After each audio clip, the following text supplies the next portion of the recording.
Vikings stud pass rusher Danielle Hunter is on the trade block. Should the 49ers be interested? Could they even make it happen? And why is Kyle Shanahan, with a lack of NFL practice time, canceling minicamp practices every year? All that and more coming up on today's Locked On 49ers. You are Locked On 49ers, your daily San Francisco 49ers podcast, part of the Locked On Podcast Network, your team every day.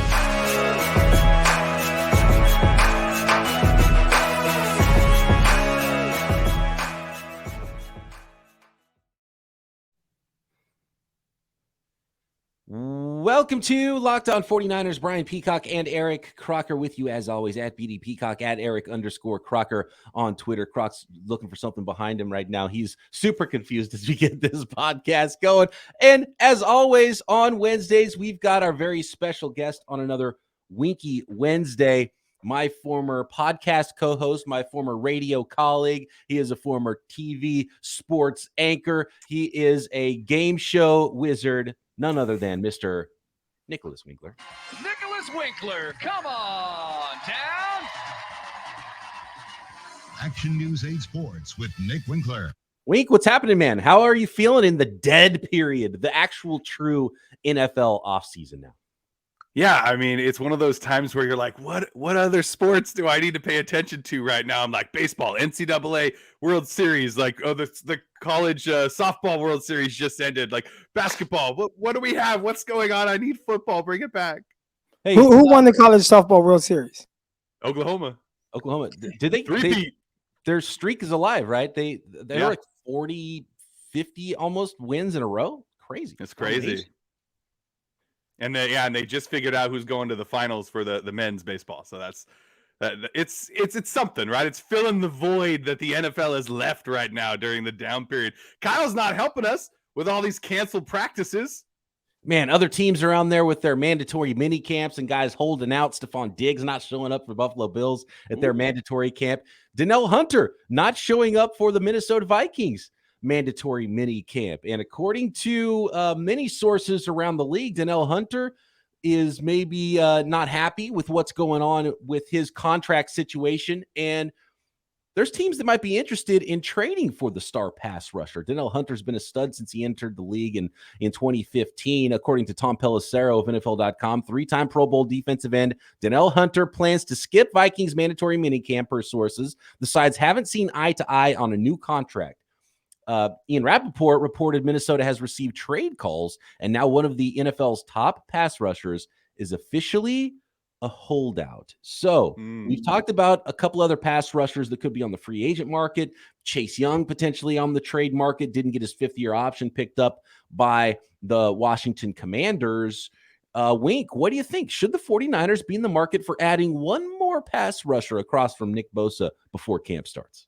I mean, who couldn't use him, right, on their team? He's a fantastic football player. He goes and gets the quarterback. And that spot opposite Nick Bosa has got to be attractive to any free agent out there right now. Like, yeah, you might not get as much money as you're going to get from another team, but you're going to get a lot more sacks when people are really focused on Nick Bosa and can kind of free you up. If the 49ers have the ability to go get him, go get him. I'd definitely be really open to that. You know, we've talked about kind of throwing resources at the edge rusher position. And, you know, now you kind of see Chase Young out there and they're talking about potentially trading him. Obviously, you would love to pair Nick Bosa with Chase Young, but from a financial kind of standpoint, really doesn't make a lot of sense. You know, you have to sign him after the year because his fifth-year option was never picked up. How much would that cost on top of having to pay Nick Bosa? So Chase Young, even though I would love to see what that looks like, doesn't make a whole lot of sense, especially for long term. But Hunter makes a lot of sense because this is more of a short-term solution. Like that would be a trade for this year. And, you know, Drake Jackson, he's primed to potentially have a breakout year. I think we all would love to see that. Some of the other guys the 49ers have, which I like to call the others outside of Nick Bosa. But Danielle Hunter, that's a guy where, hey, you got a legit football player opposite Nick Bosa. And I think it would definitely make this team a lot better. And I don't think you have to have this long-term commitment to him.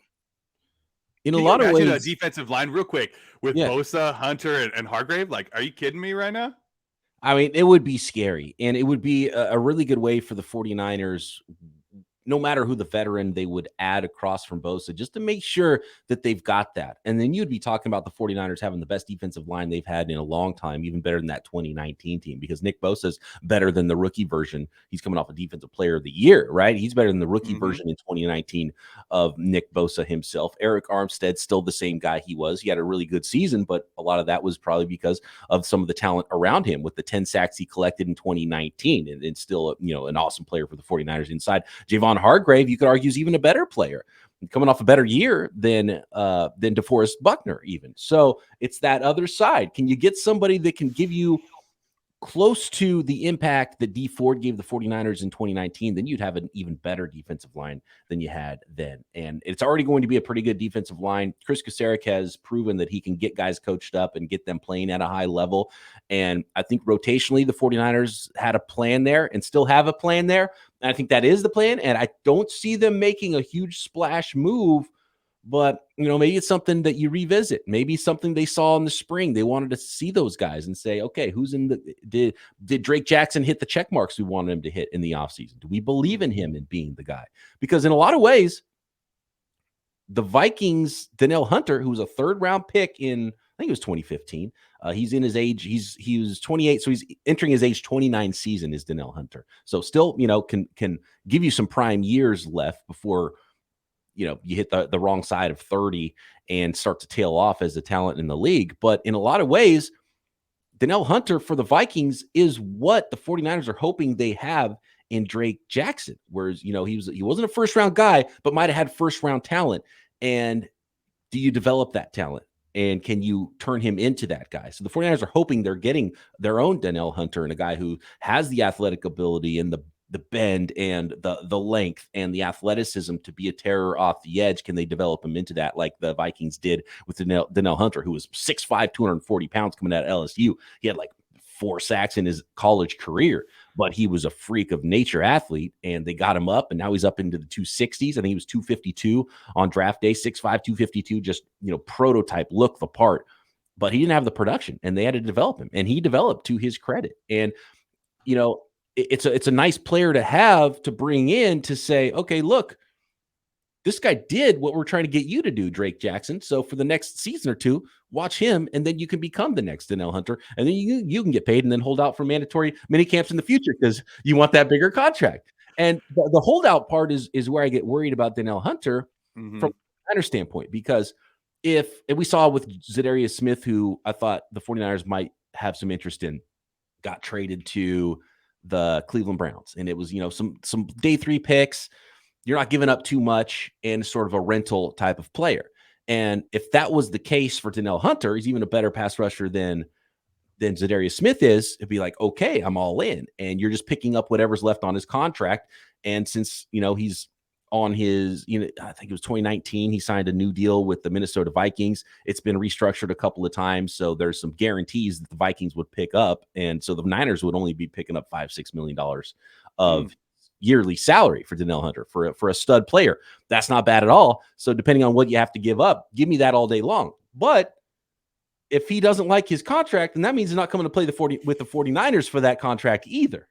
So that's where you're trading for him. You're giving up assets, probably cost you more than it costs Zadarius Smith, and you have to give him a new contract. And I don't think the 49ers are in a position to do that. So is that what the issue is? It's contract? Because I feel like if I'm him, you see kind of what happened with the running back Dalvin Cook. Feels a little bit more like a Vikings issue. Like, where are they going? Where are the Vikings headed? It's like they're kind of stuck in this area where it's like, man, we play well, but we're not really contenders. But then Kirk Cousins is cool, but then not good. So hey, man, get me out of here. If y'all not gonna pay me top tier, get me out of here. Send me somewhere else, like the 49ers, where even if I don't get a new contract, I can play for a potential championship. Yeah, maybe. Go ahead, Wink. Yeah, I mean, not only can you play for a potential championship, but you can also, you're opposite Nick Bosa. You're going to put up some numbers. Like, this could be that year where you cash in afterwards, right? You kind of look at it as an investment in your future. You go there, you get 10, 11, 12 sacks opposite Bosa. You're going to get paid the following year. Maybe not by the 49ers, but maybe by somebody else. That's what I was going to say. Can they make it happen to where the trade what they give up in trade makes sense for the 49ers. Maybe agree to another restructure or agree to something with Danielle Hunter where it's like, hey, look, we're going to just trade for you, play out this year, then go hit free agency and you'll make a whole bunch of money. So can they work out some sort of a deal like that? It would have to be something that that all the sides negotiate and make sense for the 49ers. But as it stands now, with the way the story's being reported, if Danielle Hunter's not willing to play under this contract for the Vikings, then he's not willing to play under it with the 49ers, then it's probably a no-go for what the cost is going to be in trade plus new salary for Danielle Hunter. But veteran pass rusher, interesting. And Niners are the plan for the Niners. They want their rotation on the defensive line to be enough. And I think they're going to go with that plan if I had to guess. Okay, guys, next. Why are the 49ers canceling extra practices when they don't have enough practice time as it is? And a little debate about NBA players playing in the NFL and NFL players playing in the NBA coming up next. Today's episode of Locked On 49ers is brought to you by FanDuel. Make your way to FanDuel right now because new customers can get a no-sweat first bet up to $2,500. That's $2,500 back in bonus bets if your first bet doesn't win. Now that the NBA Finals are over, you can still bet on just about anything. You can still bet on NBA futures if you want at FanDuel. You can bet on NFL futures as well. Last year, Croc and I said pound that over on Nick Bosa sacks, and that paid off very easily. And you might want to do that one once again, especially with Javon Hargrave in town and taking a little bit of a responsibility away and some attention away from opposing offensive lines. So many great promotions every day at FanDuel. Love the app, love the website, safe and secure, easy to use, love building your own parlays, and get paid instantly when you win. There's no better place to bet on all the playoff action than America's #1 sports book. Visit FanDuel.com/lockedon and get a no-sweat first bet up to $2,500. That's FanDuel.com/lockedon. FanDuel, official sports betting partner of the NFL. So, guys, I was asked this question recently, and I didn't really have a good answer for it. And it's been something that's happening with Kyle Shanahan. And he's even talked about how there's not enough practice time. And most teams don't like how much practice time has been cut down for their team. And it makes it more difficult to install everything and get a good look at everybody and, get your team into regular season shape and get your team ready. Like if you polled 32 head coaches in the NFL, 32 of them would say, I want more practice time. Yet Kyle Shanahan, the last 31. Well, right? maybe I mean, 31, 31? but even Kyle has talked about it. So that's why I can't figure out with Kyle, because he's and maybe he just thinks these spring practices aren't that important and he would like an extra week of training camp instead. So most teams are doing their mandatory mini camps right now. Kyle cut off one of those camps, so his team would have an extra week. So it's kind of rest versus rust kind of thing. I don't know, but are you guys surprised? And do you think it makes sense that Kyle is getting rid of some of the mini camp practices in the spring because he doesn't get extra practices to make up for it later? It's weird, right? I mean, you say one thing, which is I want more practices, and then you only get a few, and then you cut them. I mean, do we know if this is just the on-field practice that he's cutting, and maybe they're still doing film work and stuff like that behind the scenes, or is this just like he totally canceled practice and was like, guys, just go home? He just canceled. He cuts it, the offseason portion short, and then just does the mini camp, and then it's like, all right, go ahead, get out of here. His wife likes to be in Cabo. There it in is. this week of June, I think might be one of the. Now it's and look, coaches, players, they need time off. So maybe he, if as long as he sees the right. And luckily for the 49ers, they had, they didn't have guys not showing up to mandatory minicamp. Went through that last offseason with Deebo Samuel, right? It didn't work out great for Deebo Samuel's season. His head was in a different place trying to get that new contract. And Nick Bosa did show up to mandatory minicamp. Very good sign about his contract. And maybe that's, all that Kyle needs to see is he just wants to make sure the guys are in the right headspace and he gets the young players up to speed enough so they can come into camp and their heads aren't spinning quite as much and they can compete. So, it's just a little bit strange that he's giving up precious practice time. And, I don't know if it's right or wrong. I just find it very interesting. And other teams aren't willing to do that because they're mini camping it up right now. Definitely very interesting. If I had to guess, I would say it's more about he's just kind of seeing what he needs to see or got out of OTAs, what he feels like he needs to get out of. I mean, this is a good, pretty much veteran team now, right? And it's kind of weird to say because I remember when the 49ers, when Kyle Shanahan first took over the 49ers, I mean, they had a lot of roster building to do. They had some veterans, but not a whole lot of guys that just have been with the team and understood exactly, hey, this is how we're going to win. This is how we're going to prepare. Now he's had that, right? Like the culture is definitely more established than it was in the past. So they probably get in, they have their practices, things start heading in the right direction. And it's like, all right, I've seen enough. Let's get guys here for mandatory minicamp, only 2 days, which, I mean, when I was playing minicamp, it was 3 days. And he's like, no, we're just going to do 2 days and then get you guys out of here and go ahead, go to Cabo, have a little fun, prepare, continue to head in the right direction, maybe give guys more time, a way to kind of really detach from football until it's time. Because once training camp happens, and I don't know how much I've talked about what my OTA schedule was compared to training camp schedule, drastically different. OTAs, we were there pretty much from 8 a.m. to 12 noon, and then you're done for the day. Now you can, you choose to watch extra film or if there's extra things you want to do, but you're not there a whole lot. It's like 2 hours of either, depending on what part of the program you're in, 2 hours of, or 1 hour of like on the field, agility, speed, conditioning stuff, then another hour in the weight room. And then you grab your shake and you head straight to the meetings, grab some snacks, and you're in the meeting room for 2 hours and then you're done. And whatever else you want to do is at the house. And then once the practices start, they cut out the agility and lifting for the most part. And then it's more on field and then meetings and then you're out, right? Training camp is not like that, especially if you're a rookie. We were up at 5 a.m. having to lift. Then you have to go get breakfast. And then you have meetings. Then you hit the practice field. And then you have meetings after that. And then you have lunch. And then you have like your special teams meeting. And then, depending on, you'll have a defensive meeting. And then you'll have another meeting that's like the younger guys. And then by the time you get back to your room, it's like, bro, it's 9 p.m., 10 p.m., and I still got to study film. So, maybe he's like, you know what, just go ahead, relax, because we know how long the days can get for training camp. And, I mean, it's brutal for a few weeks where you're 4 days on, 1 day off, 4 days on, 1 day off, 4 days on. And the in-season schedule is nothing like that. So maybe he just gives guys, hey, take some extra time, because once we show up for training camp, it's go time.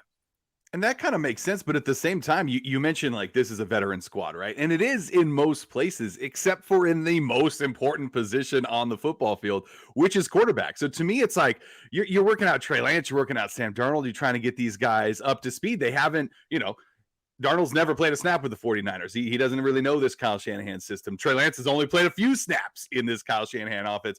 Do you think that this is kind of an indictment on what they've been saying, which is like, look, Purdy's our guy. Like, we don't need to get these guys this extra time. We know once Purdy comes back, he's going to be ready to go. Like, because it does seem a little bit odd to me that he wouldn't want as much time possible with those guys running plays with the whole offense.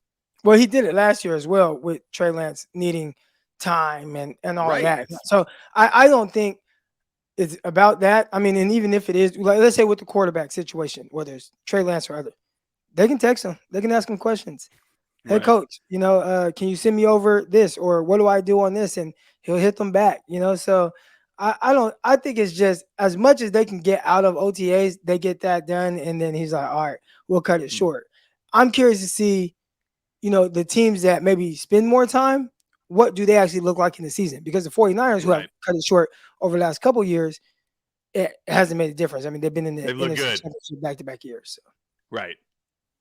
I think you're onto something, Wink. He's like, well, Brock can't practice anyway, so why are we even doing any of this? We don't want Trey or Sam Darnold to get hurt, so we can still trade him. Right. So, yeah, that's what. No, I don't think that's what it is. But part of it's, you mentioned something, Croc, about the veteran roster too, and they don't have to teach the entire roster everything. It's a veteran group, and they feel good about coming into camp and knowing that the important guys are going to be up to speed and playing as they want them to. But it's kind of a similar, it's like the curse of having so much talent on your roster, which goes back to our last conversation about Danielle Hunter and bringing in another player that's expensive. The 49ers have too many expensive players. It costs a lot of money. And every time you get somebody that plays really well, you got to pay them a lot of money. And so they have to let guys go. They're these rotational defensive ends that they bring in that get 8 sacks and then go sign for too much money somewhere else, the Niners can't afford to pay them, right? And so, like, you get so good at a point where it's like, we can't bring in Danielle Hunter because we can't give this guy a contract. Like, it was pretty insane that we were able to give Javon Hargrave a contract. We need these rotational cheap players. And so that's why it's so big with this, the last draft the 49ers have had and all the drafts recently without all the top picks that they have missed out on because of Trey Lance trades and Christian McCaffrey trades. They need to get a lot of production out of mid-round, late-round rookies that they drafted that are on that rookie contract. That's really important to the 49ers, elongating this window to go along with the stars that they do decide to pay. Next, guys, let's talk NBA, NFL. It's an interesting conversation. I've heard some arguments on both sides. I think Croc, you can see how he has some really ugly basketball jersey back there in the background. If you're watching this on YouTube, he is an NBA aficionado. Let's talk about whether it's more likely an NBA player could go play in the NFL or an NFL player could go play in the NBA next. Thanks, everybody, for making Locked On 49ers your first listen every day on the Locked On Podcast Network. Appreciate all of the everydayers out there. If you are not one, make sure you are subscribed up on YouTube and everywhere you get your podcasts. Okay, so I believe it was, who was it, Croc, that started this whole thing? Was it Paul George? I think it was Paul George. Okay, so yeah, with the NBA Finals now over, congratulations to the Denver Nuggets, NBA champions. It's a good day here on this Winky Wednesday to talk about this one. And Paul George is basically saying it's much more likely that an NBA player could go play in the NFL than the other way around. And I think yes and no. There's multiple things happening here. One is that NFL rosters have 53 guys on them, and NBA rosters have 12 guys on it, right? So just the numbers, the sheer numbers, it's more likely you could play in one league than the other because there's more spots. But Croc, you and I, maybe Wink too, but I know you and I have serious game. We could go sit and hold a chair down on the end of an NBA bench because those guys don't play anyway. You know what I mean? If you're suited up on an NFL field, you better be able to run out there and tackle somebody on special teams or do something, right? Hold on, Peacock. I got to stop you right there. Okay. Have you ever seen just a high-level basketball player, even if he sat the bench in the NBA or maybe was like a really good college basketball player? Have you ever seen him like in 24-hour fitness open gym and what that looks like? Crazy. I haven't seen it, but over to my left, you can't tell there's a mirror. I'm looking at a high-level basketball player. So those guys, I've played against a few of them, and I'm always like, how is this guy not in the NBA? I mean, they are right. Sweet. I mean, they can pull up from anywhere. It feels like they don't miss a jump shot. Mm-hmm. They're super athletic. It's really kind of wild that they aren't able to make it because I feel like the guy with that type of ability, with the opportunity to go to the NFL, you make it based on just more opportunity at certain positions, right? I mean, think about receivers. You're going to have, 5, 6, sometimes even 7 receivers on the roster as opposed to, 2 point guards, maybe 1, Mm-hmm. So the odds of making it from a numbers standpoint definitely favor football, or a basketball player trying to play football. But I don't even take the question as that. I take it as this. Would the best football playing basketball player make it in the NBA before the best basketball playing football player make it in the NBA? So that I hope that makes sense, but that's how I look at it. Yeah. That makes perfect sense. Whoever is like, hey, y'all pick one player and we'll pick one player, and then we'll see who can make it in whose league. Uh-huh. I think it's got to go NBA to NFL, right? I mean, like you said, there's just more positions, right? If you're that 5th or 6th wide receiver and you know how to tackle, then you're going to probably make an NFL squad because you're going to be fast if you're an NBA player, right? Most NBA players have some quickness to them, so maybe they got good hands, they're catching the ball all the time. So I also feel then you start looking at the flip side of how many NFL players have like a hoop, or just go play hoops with their friends at 24-hour fitness or at their gym, and they're constantly hitting shots. It's a tough call. So the 49ers had Bruce Ellington, who was a starting SEC point guard in college that played in the NFL, right? Like, hey, Croc, in Stockton, did you ever go to that 49ers versus the Cops or whatever game that they used to have, the Yeah. charity game. They had that every What? year. No, it was basketball. Okay. Yeah, it would be like some, practice squad, players. Every once in a while you get, somebody whose name you actually recognized out there. And a lot of them could play. A lot of them could dunk. A lot of them could actually, but, they're also going up against just like cops or something, who probably, only shoot in their spare time. But that's funny that just brought back that memory of like, oh, NFL players actually playing basketball, not at an NBA level, obviously. But Well, that's the thing. So NFL players hoop all the time. Like these dudes are freaks of nature. We're talking 40-inch verticals and insane athletes. And Croc, we go through the draft process and we're like, oh, this guy has only ran a 4.57. I don't know if he's going to be able to cut it. Right. You know what I mean? So it's like if you, here's one way to look at it. If the NBA put together an NFL team and try to play football versus if the NFL put together a basketball team, like there's dudes that could straight up hoop in the NFL. And it would be a demolition. The NFL players playing basketball would be playing at such a higher level, right? There's only basically one position on the field that NBA guys could play. But the thing is, if you're a shorter, thicker, physical NBA player, you could probably play tight end and get by just as a jump ball specialist, right? And there's a path there. But aside from that, it's difficult. Like there's probably very few, as freakish as these guys are, there's probably very few NBA players that run a 4.4 that you would legit say, man, okay, this guy's going to play wide receiver in the NFL. So it's almost like tight end or nothing. And all these dudes that are 6'10", 100 or 210 pounds, they don't have position. They're not playing anywhere, period, unless they can play tight end. I've seen some of these guys. I've seen some of these guys playing flag football. You see highlights of it, and you can tell, like, legit athletes. Of course, we're talking about guys at the highest level. But the thing that probably impressed me most, with all the basketball clips, playing football, all that stuff out there, Paul George, who is the one that came up with this idea or thought, I watched him run routes. Like randomly, I was scrolling through Instagram, and I just see it, and I said, oh, okay, I see why he said it. I mean, he looked like a route technician. I had no idea when I was watching it. I didn't know that was Paul George. But certain things that he did were things where it's like, why would somebody that's working out and playing receiver at a high level like do that? Like, why would he kind of push up and then stop and wait on the ball? Like, that's not what football players do. Then I looked, I'm like, oh, it's Paul George. And I was really shocked because I thought it was someone like either preparing for during the off season or something like that. And I mean, he was smooth. He turned the guy around. Now, who the hell is guarding him? I don't know. Right. But I mean, just what it looked like though. And I mean, you were talking about a 6'7", 6'8" guy, 6'9", however tall Paul George is. And he, on the video, I couldn't tell that he was that tall at first, but I just saw him just whooping this dude. And it was only a couple of clips, but in those couple of clips, I was like, I could see why he said it. He looks like he could go and play football. Now, could he make a roster? Could he? Look, I don't know, but I know it looked smooth. It looked very natural, as opposed to sometimes you see basketball players like we see these highlights of Myles Garrett dunking, and it's just like you're too damn buff. You're too big. Too big. It just doesn't look quite right. It's like it's this big, strong freak athlete, but it looks kind of funny. With Paul George, it didn't look funny at all. So that was one thing where I kind of really took that middle note. Like, I see why he said it.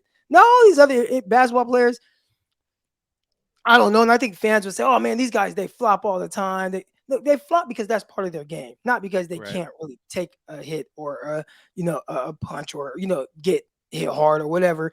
Part of their game is to sell fouls. And we see that on really every team, whether it's the Lakers, Warriors, all these teams. They kind of over-exaggerate the contact. But I don't know. It's interesting. I would love to see Russell Westbrook playing receiver. Russell Westbrook is one of the names just because of how fast he runs the floor. He might be one of those guys that's legit, and he's not, he's not too big. He's not too tall. He could maybe play wide receiver because he's got a build and he's got that athleticism and speed, right? He might be able to do that. Dude, so somebody I sort of explained, like, you think of NBA players, okay, who's kind of got that physicality that can maybe play football and is maybe a shorter, stockier big man. And it's like, oh, Draymond Green. You ever seen Draymond Green's clips at Michigan State where he was in the spring game trying to play tight end? Oh, dude, It looked like was he he had, getting worked? it looked like he had legs for arms and arms for legs. Like he didn't know what he was doing. Like it It just looked terrible. lost, didn't look good at all.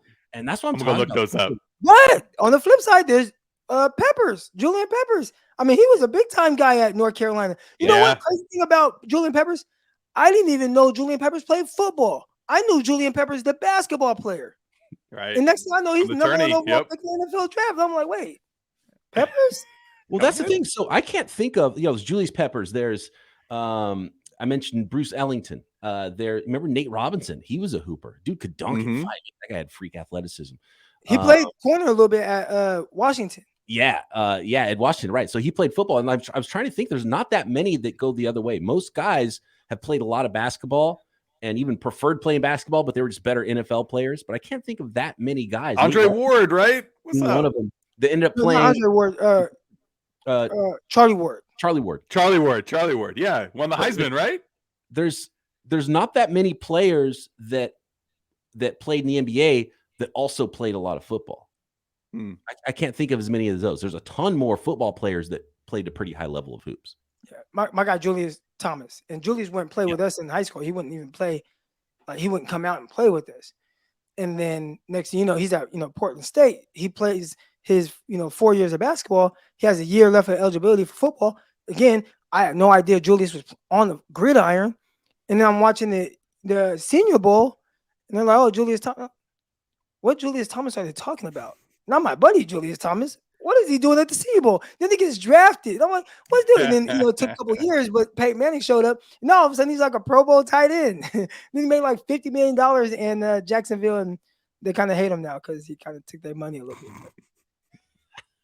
bit. The best tight end of all time, Hooper at Cal, right? Yeah. Oh, yeah, Tony Gonzalez. So yeah, there's definitely some crossover, but it's really there's one position, and if an NBA player was going to play in the NFL, probably be tight end. And in reality, it's so specialized that it's too late for any of those guys. We'd have to go back 6 years, let the guy go through high school, college, and develop, and develop that talent and that skill to have an opportunity to try to make an NFL or an NBA squad. Well, basketball is a little different, especially since it's so one-on-one. Now, I bet people would tell me, and they tell me all the time, especially Warrior fans, "You don't know basketball, Croc." But I feel like with how basketball is, there's not a whole lot of defense played. You have to be smarter than that. Like, I understand that part of it. But there's not a whole lot of defense played. There's a lot of one-on-one, especially at the NBA level. If you look at NBA compared to college, a lot of set offenses, ram plays. There's way more zones. So, it's a little bit more sophisticated, a little bit slower. NBA is just like me versus you, and we're just gonna pick and roll and we're gonna roll, and I'm either gonna stop, pop, or I'm gonna dish it off. And I feel like NBA is simpler. So like a football player that has good handles, good quickness, good twitch, he could like go play point guard and run the pick and roll for an offense. So there's a lot of football players that you could put them on the court and you wouldn't be like, what's that guy doing there? But I think there's a ton of NBA players that you put them on an NFL film and be like, who's that guy? He looks like one of those wind socks at a car dealership. What's he doing on a football field right now? But I think the right answer is probably that is more likely an NBA guy could kind of just be a jump ball tight end than an NFL guy could jump into the NBA. But freaks on both sides, and too much specialization and time would be needed to I think get a true answer to any of that happening. Freaks, just certified freaks. Thanks everybody for making Locked On 49ers your first listen every day here on the Locked On Podcast Network. We appreciate all the everydayers out there. If you want to be an everydayer, we'd love to have you listening every single day, making it your first listen. Find us on YouTube and everywhere you get your podcast. Croc and I back tomorrow right here. Locked On 49ers. See you. Subscribe to this video.